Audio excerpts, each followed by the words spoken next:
Hello children. Hello sir. Hindi के series में हम लोग काल पढ़े थे और काल के बाद हम आज पढ़ेंगे बाबू कारक पढ़ा जाएगा। क्या पढ़ेंगे? कारक।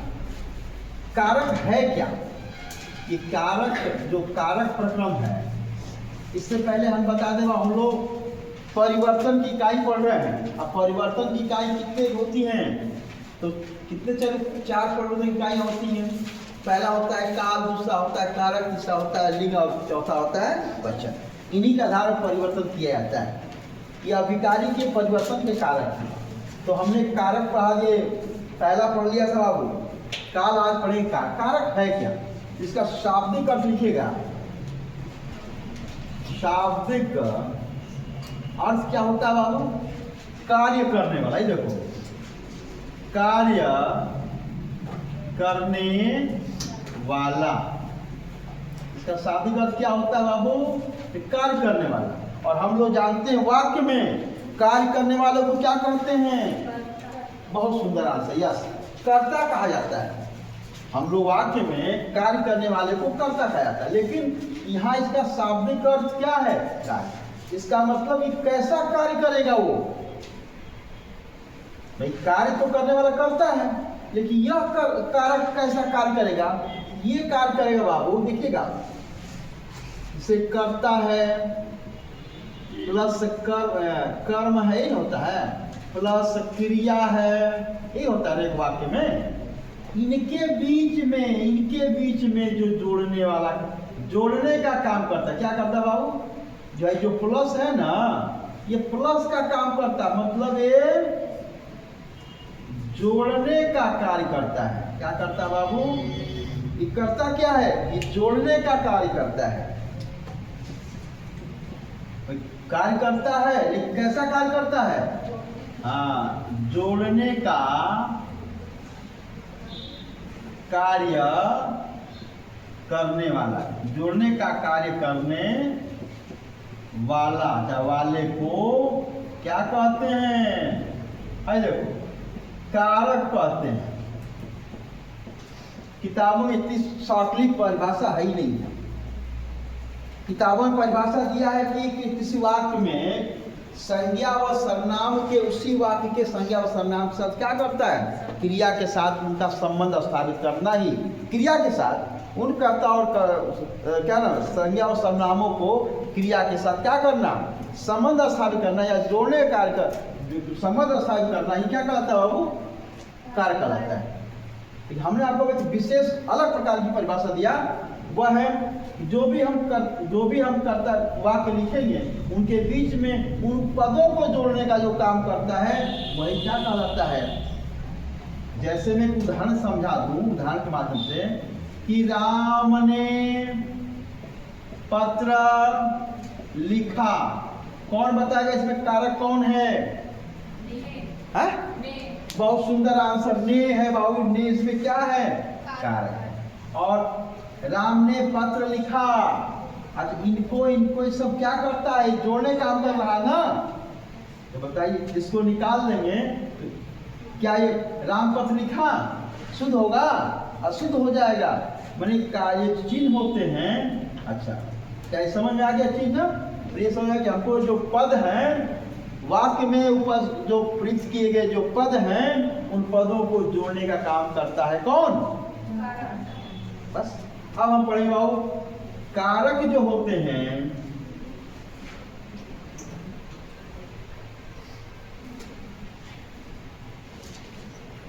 कारक के भेद की वार्ता करते हैं। कारक के भेद, कारक के भेद कितने होते बाबू?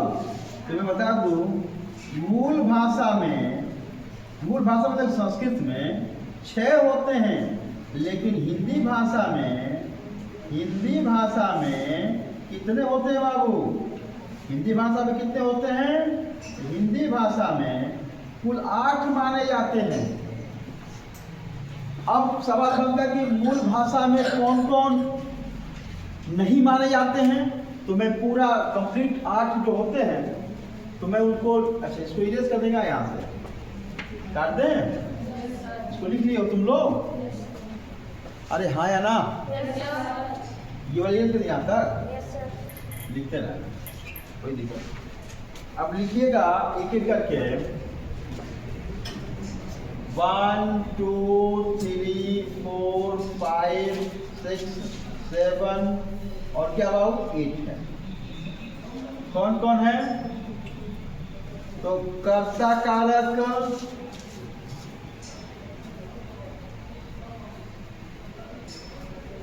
कर्म कारक, करण कारक और क्या बाबू? संप्रदान कारक,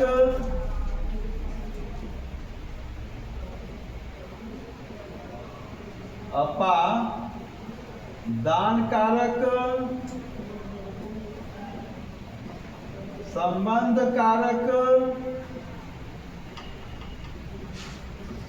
अधिकरण कारक और लास्ट में आता है बाबू संबोधन। तो मेरे प्यारे बच्चे, जो ये दो है ना, मूल भाषा में संबंध और संबोधन का कोई जिक्र नहीं किया गया है, लेकिन हिंदी भाषा में कुल 8 होते हैं। कोई प्रश्न पूछा कि मूल भाषा में कुल कारक कितने हैं, तो जवाब देंगे 6। यदि हिंदी भाषा में कुल कारक कितने हैं, तो जवाब देंगे हम 8। अच्छा, पूछ देगा कि हिंदी मूल भाषा में कौन कारक नहीं है, ठीक, इतनी बारी लिखिए, फिर आगे लिखिएगा या उसको इरेज करते हैं बाबू। अब हम लिखेंगे विभक्ति क्या होती है। विभक्ति क्या होती है?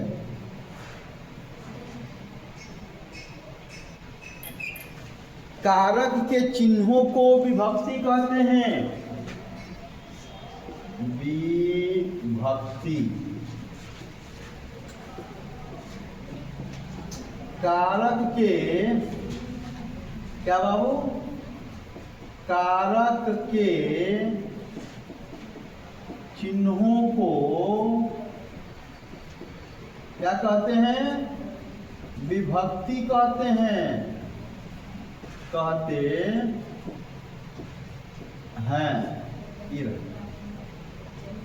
अब उपनाम लिखेंगे, उपनाम, इसी विभक्ति के उपनाम है। क्या क्या है? परसर्ग भी कहते हैं इसी को, कारक चिन्ह भी इसी को कहते हैं, और विभक्ति चिन्ह भी इसी को कहा जाता है। 3 नाम हो गए, कारक चिन्ह, परसर्ग और विभक्ति।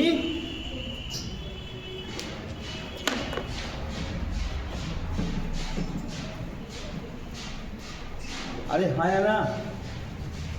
क्या नीचे की चीजों को इरेज कर दिया जाए? ये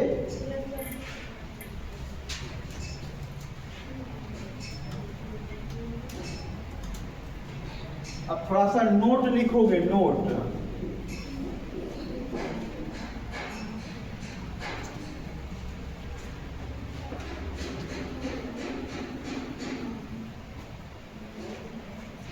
एक बार नोट में लिखेंगे,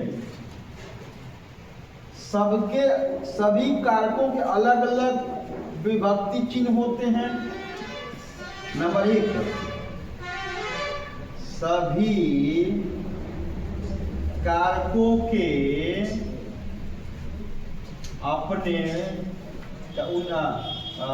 कारकों के क्या होते हैं? विभक्ति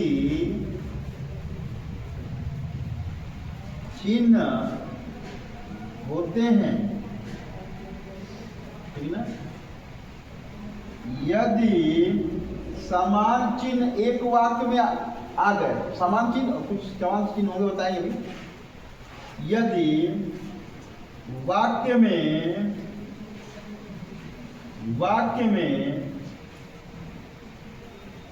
समान विभक्ति चिन्ह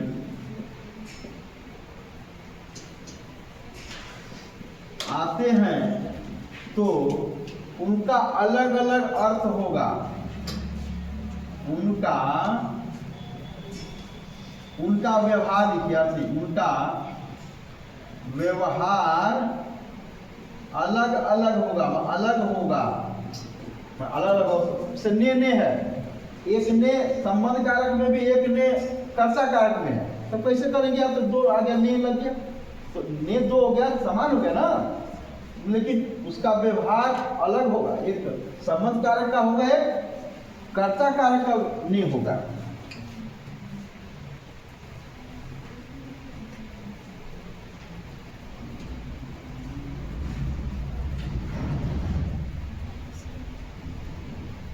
अब आगे लिखिएगा, उसी के नीचे ये लिखोगे, उसी के नीचे ये लिख लो, यहाँ लिख लो कारक, यहाँ लिख लो विभक्ति, विभक्ति, ठीक ना। कर्ता की विभक्ति बाबू ने, कर्म का को, करण का से, के द्वारा, संप्रदान का को के लिए, को के लिए, अपदान का से, किसके लिए? अलगाव के लिए, अलगाव के लिए।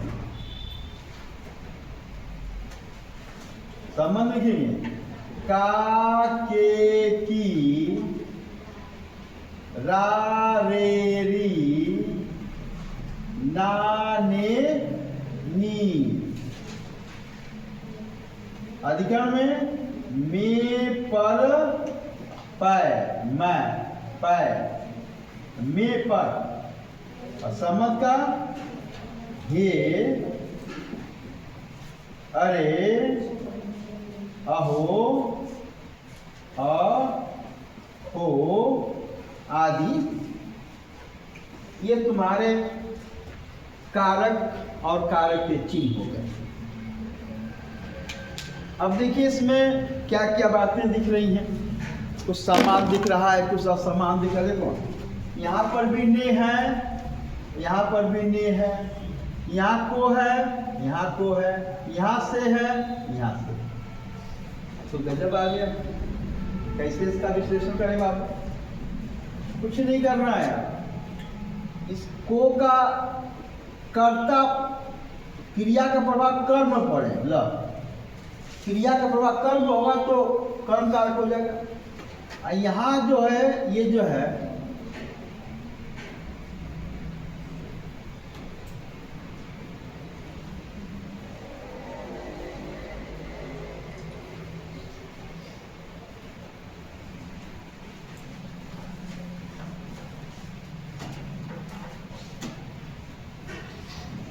यहाँ देने के अर्थ में, किसे हो देने के अर्थ में हो जाएगा।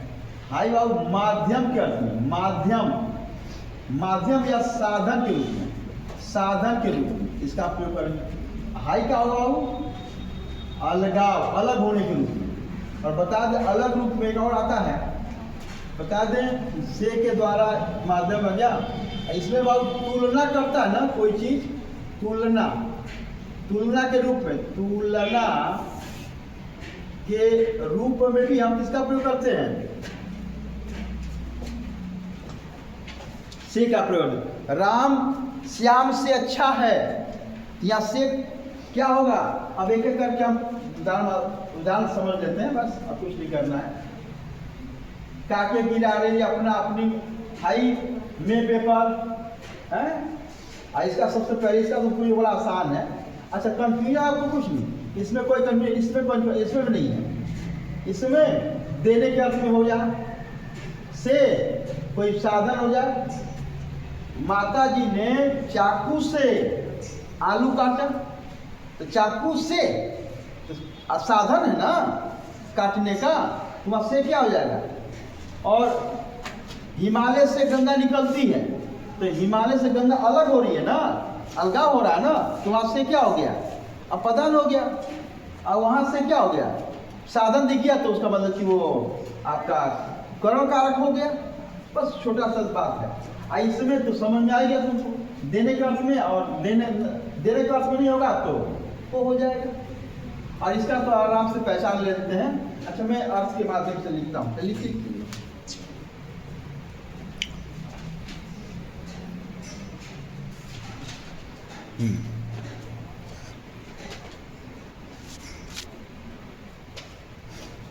इसको इरेज करना बाबू इधर का। अच्छा, ये नहीं इरेज करना है भाई। हाँ, चलते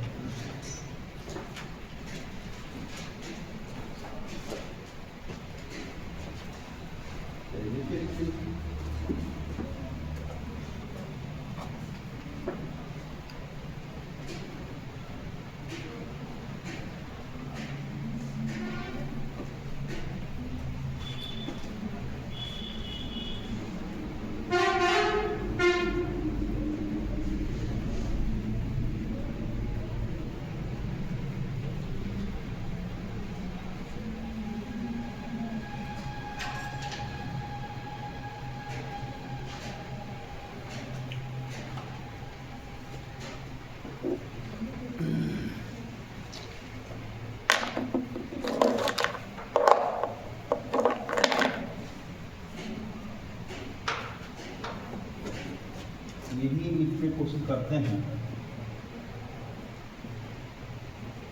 राम ने पत्र पढ़ा, यानी हो गया हमारा क्या बाबू, कर्ता कारक।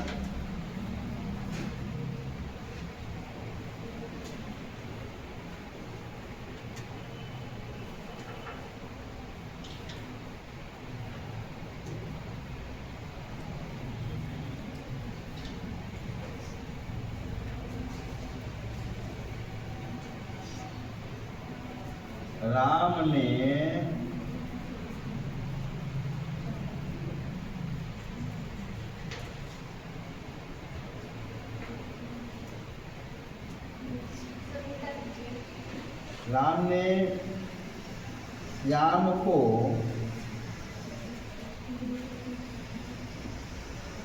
पत्र लिखा। तो किसको लिखा? श्याम को। यहाँ को किस क्या है बाबू? यहाँ हमारा को क्या है? कर्म न है। और यहाँ ने क्या है? तो कर्ता कारक है या कर्म कारक है? कर्ता कारक हो। ऐसे ही कर्ण कारक में देखिए,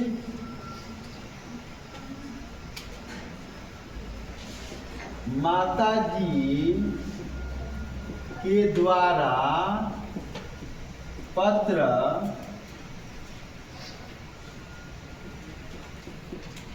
पढ़ा गया, ये भी लिख सकते हैं। के द्वारा, किसके द्वारा? माता जी द्वारा। के द्वारा वो भी पत्र किसके द्वारा? चश्मे द्वारा पत्र पढ़ा गया।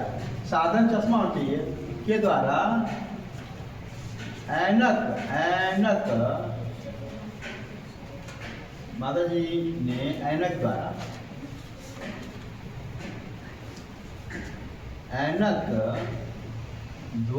ऐनक के द्वारा पत्र पढ़ा। क्यों? साधन दिख रहा ना? अब साधन दिखा तो समाधान ये कह रहा।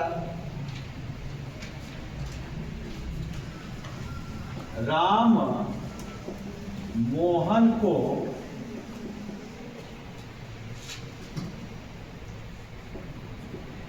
मिठाई दिए। क्या दिया? या को क्या हो जाएगा? संप्रदान हो जाएगा। देने का अर्थ बोध हो रहा है, या लिख सकते हैं ऐसे। फिर हम क्या बाबू, गंगा हिमालय से निकलती है। यहां से क्या हो जाएगा बाबू? अलगा अलग हो रही है से। अगला क्या है पदार्थ? संबंध। मेरी पुस्तक 2, या री लगा ना, मेरी मेरी पुस्तक दो। अगला क्या कह रहा है?